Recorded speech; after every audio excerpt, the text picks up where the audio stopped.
Hello बच्चों, कैसे हो? ठीक हो? तो हम चौथे लेसन का चौथा टॉपिक पढ़ने जा रहे हैं। उस टॉपिक का नाम है समांतर करण संयोजन, यानी कैपेसिटर को अर्थात संधारित्र को समांतर करण में कैसे जोड़ा जाएगा।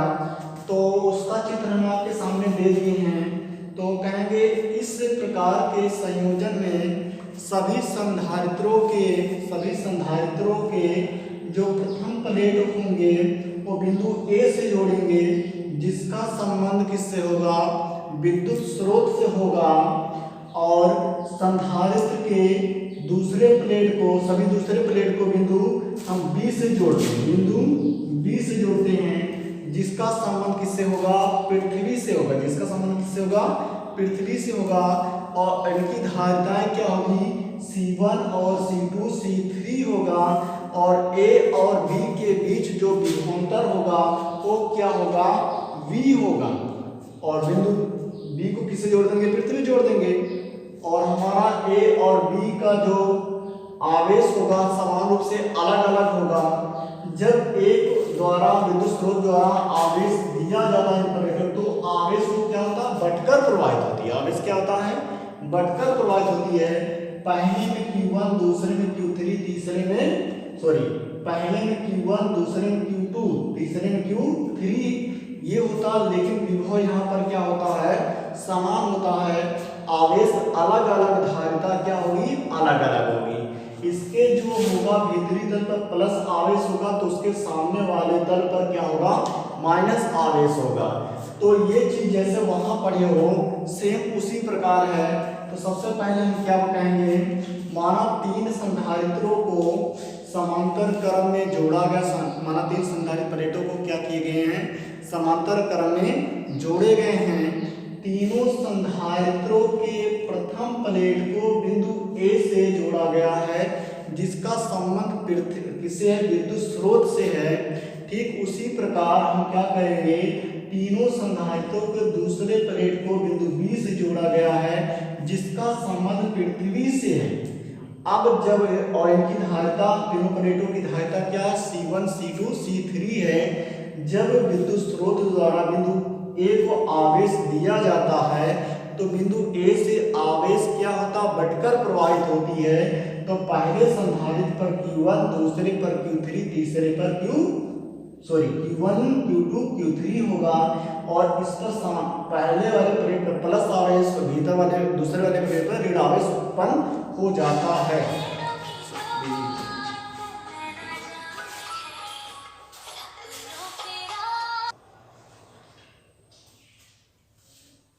तो चलो इसको नोट कर लेते हैं। वैसे थ्योरी तो बहुत आसान है, जैसा चाहेंगे आप वैसा कर सकते हैं। तो सबसे पहले हम लिखेंगे इस प्रकार के संयोजन में, ध्यान देना, इस प्रकार के संयोजन में,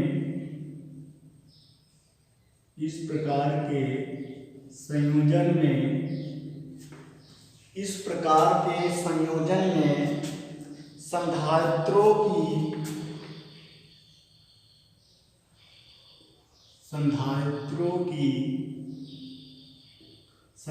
इस प्रकार के संयोजन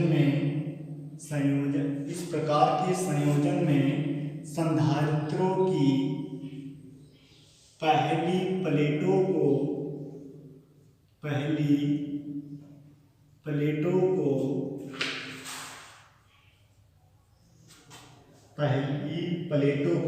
पहली प्लेटों को ऐसा भी लिख सकते हैं। संधारित्र संयोजन में सभी संधारित्रों संयोजन में थोड़ा सा सेट हो जाए। सभी संधारित्रों की पहली प्लेटों को बिंदु ए से जोड़ा जाता है,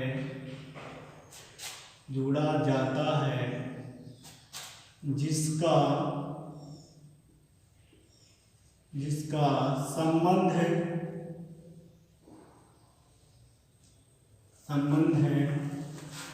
विद्युत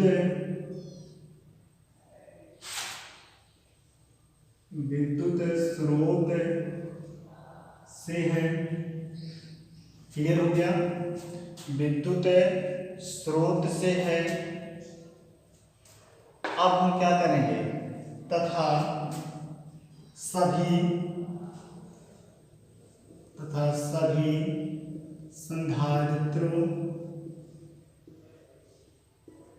सभी संधारित्रों की दूसरी प्लेटों को बिंदु बी से जोड़ा जाता है, जिसका संबंध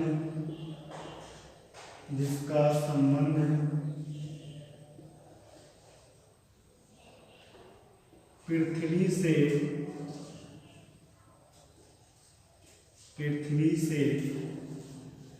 है। क्लियर हो गया? इन संधारित्रों की सभी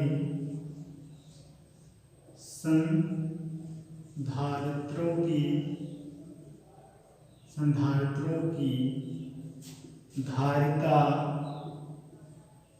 C1 C2 C3 है। C1 C2 C3 है। ये क्लियर हो गया?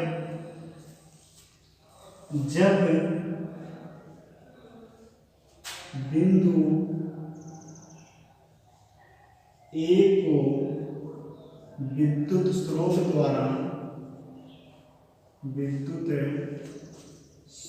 द्वारा आवेश दिया जाता है, तो संधारित्रों की सभी प्रथम प्लेट पर ऐसा एक दोनों स्रोत दिया जाता है, तो सभी आवेश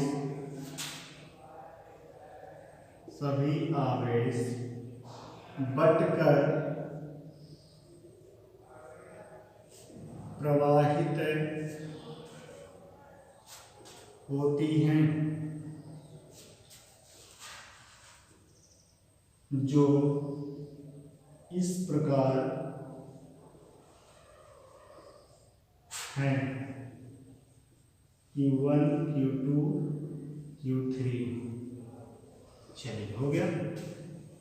संधारित्र के प्रथम प्लेट पर धन आवेश तथा संधारित्र की प्रथम प्लेट पर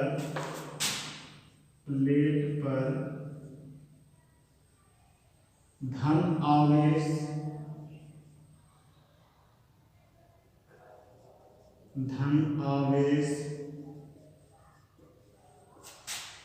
उसके सामने वाले प्लेट पर ऋण आवेश उत्पन्न हो जाता है। ये क्लियर हो गया आपका? उत्पन्न हो जाता है। और इसका और सभी संधारित्रों की और परिणामी विभव या विभव हम कहते हैं, इसमें विभव समान होता है। विभव क्या होता है? समान होता है। यदि विभव समान होता है तो हम C की वैल्यू निकालेंगे, तब Q1 बराबर C1V होगा, Q2 बराबर C2V होगा, Q3 बराबर C3V होगा। अतः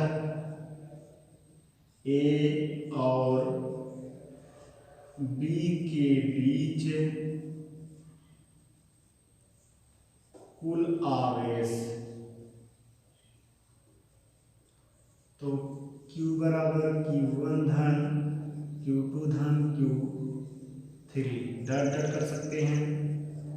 तो C1V C2V C3V plus Q बराबर, इसको कॉमन ले लेंगे, V को तो बच जाएगा C1 C2 C3 plus dot dot, ये इधर जाएगा Q बाई C हो जाएगा और बच जाएगा हमारा C1 C2 C3 plus dot dot, और ये किसके बराबर होता है? C के बराबर होता है।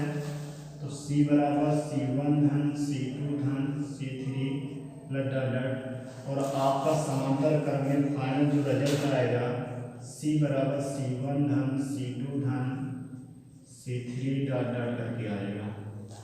तो ये हमारा क्या होगा? फाइनल रिजल्ट होगा। इस तरह ये भी निगमन क्या हुआ? आपका कंप्लीट हुआ। यहाँ पर किसी को तो डाउट नहीं होना चाहिए। तो हम कहें एक बार फिर से, इस प्रकार के संयोजन में सभी संधारित्र की पहलू लिखी है। पहली प्लेटों को बिंदु A से जोड़ा जाता है जिसका संबंध विद्युत स्रोत से है। सभी संधारित्रों की दूसरी प्लेटों को बिंदु B से जोड़ा जाता है जिसका संबंध पृथ्वी से। अब इन सभी संधारित्रों की धारिता C1 C2 C3 है। जब बिंदु A को विद्युत स्रोत द्वारा आवेश दिया जाता है तो सभी आवेश बटकर क्या होती प्रवाहित होती है। तो इस प्रकार है, जो इस प्रकार है Q1 Q2 Q3 तथा संधारित्र की प्रथम प्लेट पर धन आवेश, उसके सामने वाले प्लेट पर ऋण आवेश उत्पन्न हो जाता है। इसका विभव समान होता है, जिसका विभव समान होता है तब आप वहाँ से लिख लेंगे। इसके बाद ये चीज़ आपका क्या हुआ? निगमन कंप्लीट हो जाएगा। तो ये वीडियो छोटी है आपके लिए, बहुत लंबा वीडियो नहीं है, आपका एक छोटा सा डेरिवेशन था। अब इसमें तो ये क्वेश्चन हम आपको बताने की कोशिश कर रहे हैं, उसके आधार पर इस क्वेश्चन को सॉल्व करिएगा। इसका पहले 60 स्क्रीन आप ले लीजिए, फिर आगे बढ़ते हैं।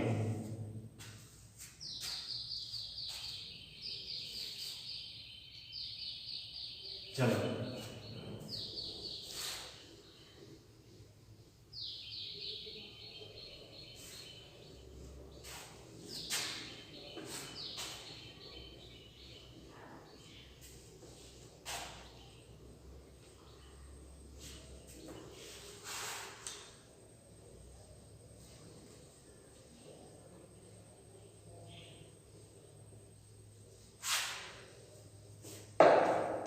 चलिए एक छोटा सा क्वेश्चन लेते हैं।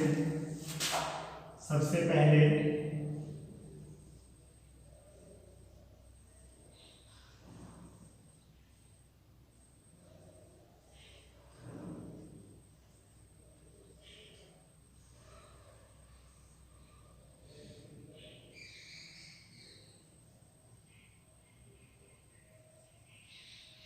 इसमें ले लेते हैं हम, कितना ले लें? 3 माइक्रोफैरड, 6 माइक्रोफैरड और एक हम ले लेते हैं 3 माइक्रोफैरड। अब कह रहा है ए व बी के बीच तुल्य धारिता बताइए। क्या बताना है? ए और बी के बीच तुल्य धारिता। जैसे IUPAC नाम पढ़े हो आप, कार्बनों की संख्या गिनते हो, सबसे बड़ी श्रृंखला बनाते हो, तो इसमें भी श्रृंखला आपको बनाने की क्या होती है? जरूरत होती है। तो सबसे बड़ी श्रृंखला यहाँ पर है, ठीक है। और ये किस क्रम में है? तो ये श्रेणी क्रम में है। ये किस क्रम में है? श्रेणी क्रम में है। श्रेणी क्रम का सूत्र आपको पता है, लिखेंगे चित्र में, यहाँ लिखेंगे हल। चित्र में 3 माइक्रोफैरड और 6 माइक्रोफैरड किस क्रम में है? श्रेणी क्रम में है, क्रम में है। चलिए तब हो जाएगा 1/C 8B, इसका मान रखेंगे 1/C1 धन 1/C2 है AB, तो 1/3 धन 1/6, तो 1/CAB, तो ये हो जाएगा 6, ये हो जाएगा 3, और ये 6 के लिए कितना हो जाएगा 18, CAB 18 कितना हो जाएगा 9, 9 दूनी 18, तो ये 2 माइक्रोफैरड हो जाएगा। अब ध्यान दीजिएगा, इन दोनों को हल करने से कितना आया, दोनों को हल करने से कितना आया हमारा 2 माइक्रोफैरड आया, और इन दोनों इसके स्थान पर एक चित्र का निर्माण होगा। वो चित्र होगा हमारा यहाँ पर, यहाँ इस तरह, ये A, ये B, ये 2 माइक्रोफैरड और ये 3 माइक्रोफैरड। अब कौन सा क्रम हो गया, समांतर क्रम हो गया। चित्र में 2 माइक्रोफैरड, 3 माइक्रोफैरड समांतर क्रम में हैं। तब C बराबर C डैश AB, तो A C1 C2, AB बराबर 2 + 3 बराबर कितना हो जाएगा 5 माइक्रोफैरड। यही हमारा क्या हुआ, फाइनल रिजल्ट होगा। इस तरह हम क्या कर सकते हैं, क्वेश्चन को भी सॉल्व कर सकते हैं। तो ये एक छोटा सा क्वेश्चन था। अब हम चलते हैं थोड़ा सा अगले टाइप के क्वेश्चन को कैसे सॉल्व करेंगे। पहले इसका शॉर्ट स्क्रीन लीजिए, फिर एक क्वेश्चन और बताने की कोशिश करते हैं।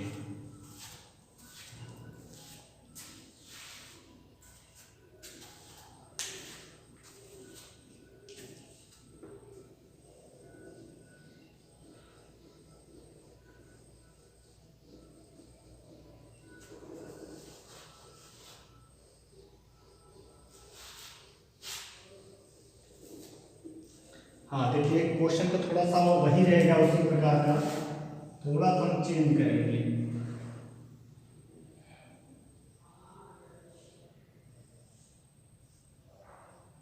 चलिए अब ये क्वेश्चन इस तरह हो गया, A हो गया, B हो गया, और सब जगह 3 माइक्रोफैरड दे रहे हैं,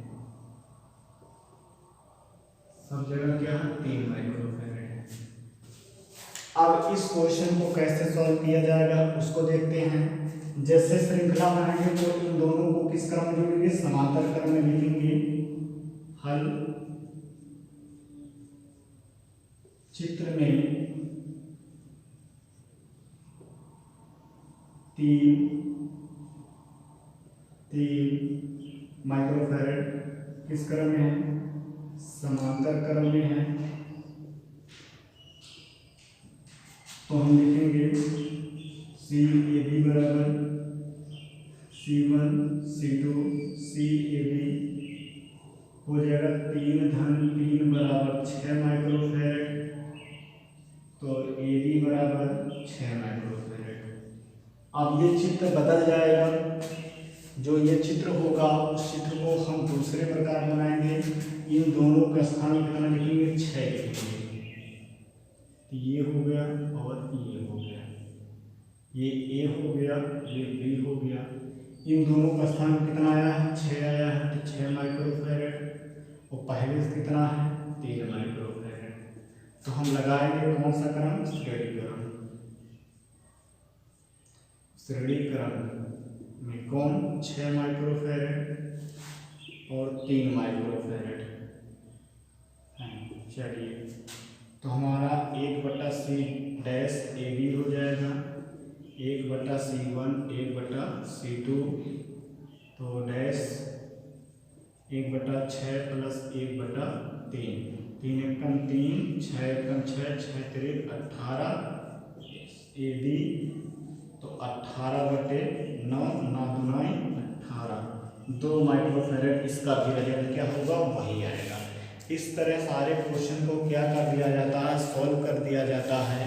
तो कुछ क्वेश्चन हम आपको थोड़ा से हार्ड लेवल के अगले वीडियो में बताने की कोशिश करेंगे, अर्थात अगले लेक्चर में। तो इस वीडियो को आप अर्थात इस लेक्चर को अच्छी तरह आप पढ़ लीजिएगा। फिर मिलेंगे एक नए सोच के साथ। आज के लिए इतना ही। Thank you.